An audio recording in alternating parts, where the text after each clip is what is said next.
अस्सलाम वालेकुम friends, everyday science YouTube channel की एक नई वीडियो में मैं आप लोगों को खुशामदीद कहता हूँ। 13.2 एक्सरसाइज का अगर हम पाँचवा सवाल देखें तो वो कहता है जी दो डाइस को 500 दफ़ा फेंका गया, अगर मजमुआ 8 से ज़्यादा हो तो मुतवक्को अदद क्या होगी। तो सबसे पहले तो हमें ये समझने की ज़रूरत है कि वो ये कह क्या रहा है। वो कहता है दो डाइस, तो एक जो डाइस होता है यानी कि जो लूडो का दाना होता है उसमें हमें पता है 1 से लेके 6 तक ना हमारे पास नंबर्स होते हैं। इसी तरह वो अब कह रहा है कि एक डाइस नहीं उसने फेंका, उसने ना कि दो डाइस फेंके हैं। तो इसके लिए सबसे पहले हमें ना किसकी सैम्पल स्पेस बनानी पड़ेगी। तो यहाँ पे हम ना लिख देते हैं कि हम ना सैम्पल स्पेस बना रहे हैं। तो यहाँ पे हम ना ये सैम्पल स्पेस बनाते हैं जी।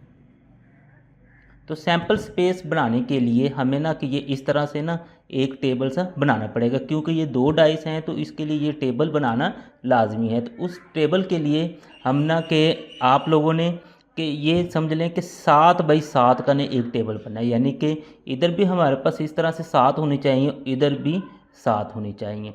तो यहाँ पे ऊपर आप लोग इसको लिख देंगे फर्स्ट और नीचे लिख देंगे सेकंड, यानी कि ये फर्स्ट डाइस के लिए है और ये सेकंड डाइस के लिए।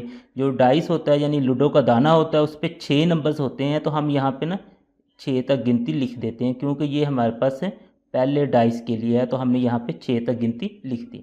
इसी तरीके से इधर हमने 6 तक लिख देनी है। तो ये हमारे पास दूसरे डाइस के लिए है, तो हमने ये यहाँ पे 6 तक गिनती इस तरीके से लिख दी। अब ये लिखने के बाद नेक्स्ट फिर हमने इनके ना जोड़े बनाने हैं।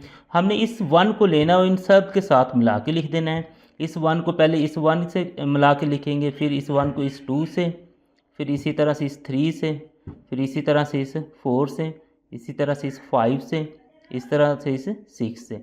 अब हमने 2 को लेना है, इन सब के साथ मिला के लिख देना है। 2 को 1 से, फिर 2 को 2 से, फिर 2 को 3 से, फिर हमने 2 को 4 से, 2 को 5 से और 2 को 6 से। इसी तरीके से अब हमने 3 को लेना है, इन सब के साथ मिला के लिख देना है। 3 को 1 से, 3 को 2 से और 3 को 3 से, 3 को 4 से, 3 को 5 से और 3 को 6 से। अब नेक्स्ट 4 को लेना है, सब के साथ मिला के लिखना है। 4 को 1 से, 4 को 2 से, 4 को 3 से, उसके बाद 4 को 4 से, नेक्स्ट फिर 4 को 5 से और 4 को 6 से। उसके बाद 5 को लेना है, इन सब के साथ मिला के लिख देना है। 5 को 1 से, 5 को 2 से, 5 को 3 से, उसके बाद 5 को 4 से, 5 को 5 से और 5 को 6 से। अब 6 को लेना और इन सब के साथ मिला के लिख देना है। 6 को 1 से, 6 को 2 से, 6 को 3 से, 6 को 4 से, 6 को 5 से और 6 को 6 से। तो इस तरीके से ये आप लोगों ने टेबल को कंप्लीट कर लेना है और ये दो डाइस की हमारे पास सैम्पल स्पेस बन जाएगी। अब अगर हम इन जोड़ों को गिने तो ये हमारे पास 36 बनते हैं। तो इसका मतलब है जो हमारे पास n इंटू एस बन जाएगी वो है जी 36। तो मुतवक्को अदद मालूम करने के लिए सबसे पहले हमें एहतमाल मालूम करना पड़ेगा। तो एहतमाल के लिए हमारे पास n इंटू एस के अलावा n इंटू ए भी होना चाहिए। तो इसका फिर ना हम a निकालते हैं। तो a निकालने के लिए हम ना सवाल की कंडीशन समझते हैं।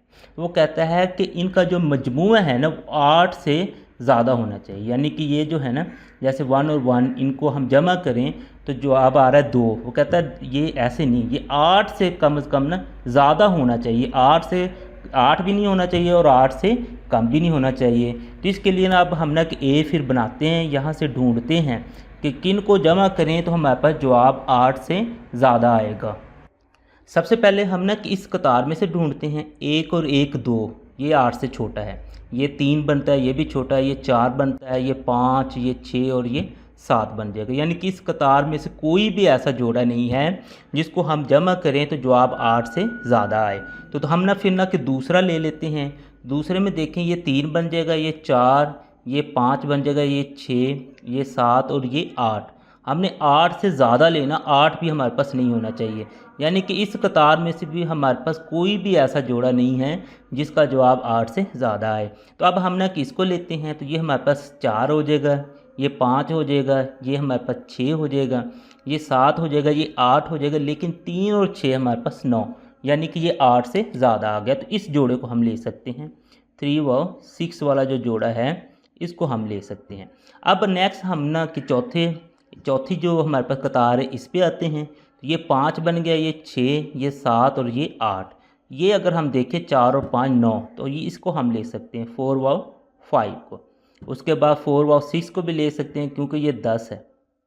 उसके बाद आते हैं जी इस 5वीं रो में, तो इसमें देखें ये 6, ये 7 और ये 8। इन तीनों को तो हम नहीं ले सकते, लेकिन 5 और 4 हमारे पास 9 बनता है, इसको ले सकते हैं। उसके बाद 5 और 5 वाले को ले सकते हैं। उसके बाद 5 व 6 वाले को ले सकते हैं। अब नेक्स्ट हम ना के लास्ट वाली रो में चलते हैं। इसमें देखें तो 6 और 1 7, ये नहीं बनेगा। 6 और 2 8, ये भी नहीं बनेगा। 6 और 3 हमारे पास 9 बन गया, तो ये हम ले सकते हैं। उसके बाद फिर हमने ना कि ये देखना है 6 और 4 हमारे पास 10 होता है, तो इसे भी हम ले सकते हैं। उससे नीचे अगर उससे आगे चलें, हमारे पास है जी 6 व 5, इसको हम ले सकते हैं। 6 और 5 इसको हम ले सकते हैं, और उसके बाद हम ना 6 व 6 को भी ले सकते हैं। तो इस तरीके से हमने ना ये सारे ए वाले लिख लिए।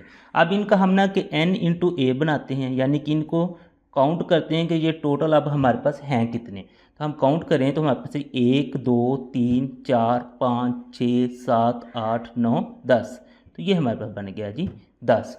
तो अब एहतमाल मालूम करना है, तो एहतमाल मालूम करने के लिए इसका हमने ना कि फार्मूला लिख देना है।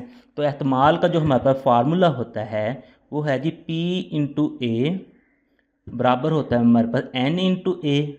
ये हमने 13.1 जो एक्सरसाइज थी उसमें बड़े अच्छे तरीके से सीखा था। तो ये n इंटू ए हमारे पास आ गया जी 10, और n इंटू एस हमारे पास है जी 36। अब इनको हम ना कि सिंप्लीफाई कर लेते हैं 10/36 को, तो ये हमारे पास p इंटू ए निकल आएगा। तो सिंप्लीफाई करने के लिए हम कैलकुलेटर का इस्तेमाल करते हैं। तो कैलकुलेटर में हम सबसे पहले लिख देंगे जी 10, उसके बाद बटे वाला साइन लगाएंगे और 36 लिख देंगे। तो ये आंसर है जी 5/18। तो यानी इसका जो जवाब है वो 5/18 है। अब अगर हम ना कि अपना सवाल देखें दोबारा से, तो सवाल में वो कहता है जो हमारे पास डाइस है, जो दोनों डाइस थे उनको ना कि एक दफ़ा नहीं फेंका गया, उनको फेंका गया है जी 500 दफ़ा। यानी कि एक दफ़ा फेंका, फिर दूसरी दफ़ा, फिर तीसरी दफ़ा, इस तरह ना 500 दफ़ा फेंका गया है। अब वो कहता है कि आप लोग बताएं कि 8 से ज़्यादा आने का मुतवक्को तअद्दद क्या होगा। ये जो फिर इस तरह से हमने मुतवक्को तअद्दद निकालना होता है ना, तो इसका हमारे पास जो फार्मूला है वो हमारे पास है जी मुतवक्को तअद्दद निकालने के लिए वो फार्मूला होता है हमारे पास n ज़रब p इंटू ए। तो ये हमारे पास है जी मुतवक्को तअद्दद निकालने के लिए फार्मूला। तो n हमारे पास है जी 500, कि उसको हमने कितनी दफ़ा फेंका था, और p इंटू ए हमने ये निकाल लिया 5/18। ये आप लोग लिख देंगे। अब ऊपर वाले को ऊपर वाले से ज़रब दे देंगे और नीचे वाले पे हम ना कि डिवाइड कर देंगे। तो 500 को हमने ना कि 5 से ज़रब देनी है, तो उसके लिए हम ना कि इधर लिख लेते हैं जी 500, उसको हम ज़रब देते हैं जी 5 से, तो हमारे पास जवाब आ जाता है जी 2500। तो 2500/18 आ जाएगा। अब इनको हम ना कि तकसीम कर लेते हैं, यानी कि 2500 को 18 पे तकसीम कर देते हैं। तो उसके लिए अगेन कैलकुलेटर का इस्तेमाल करेंगे। 2500 तकसीम हमारे पास है जी 18, तो जवाब हमारे पास आ जाएगा जी इसका 138.88। तो इसको अगर हम लिखना चाहें इसको राउंड ऑफ करके, तो वो हमारे पास निकला है जी 138.89। इसको हम राउंड ऑफ करके लिख सकते हैं। तो मज़ीद अगर आप लोग इसे लिखना चाहें तो 139 भी लिख सकते हैं।